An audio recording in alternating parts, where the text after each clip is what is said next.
অসম চৰকাৰে কা আইনৰ অধীনত অসমত হিন্দু বাংলাদেশী নাগৰিকসকলক 2015 চনলৈকে নাগৰিকত্ব প্ৰদান কৰাৰ কথাটো নিশ্চয়তা প্ৰদান কৰে। তেওঁলোকৰ যিবিলাক ডি ভোটাৰৰ কেছ আছিলে, তেওঁলোকৰ নাগৰিকত্বৰ অন্যান্য যিবিলাক প্ৰশ্ন আছিলে, সেই আটাইবিলাক নাইকিয়া কৰিবৰ কাৰণে কালি যি নিৰ্দেশ দিছে, ইয়াক আমি নিন্দা কৰিছোঁ আৰু ইয়াক অনতিপলমে বন্ধ কৰিবৰ কাৰণে দাবী জনাইছোঁ।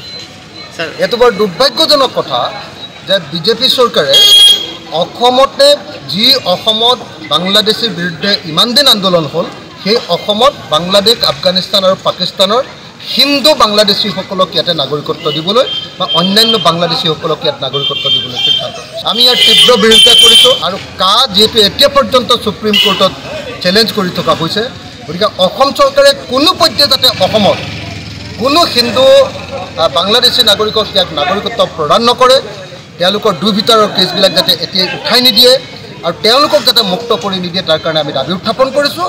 যদি এইটো কৰে, অসমৰ ৰাইজে ইয়াৰ বিৰুদ্ধে প্ৰতিবাদ কৰিব লাগিব আৰু নিশ্চিতভাৱে বিজেপি দলক অসমৰ ৰাজনীতিৰ পৰা সম্পূৰ্ণৰূপে বিদায় দিব লাগিব।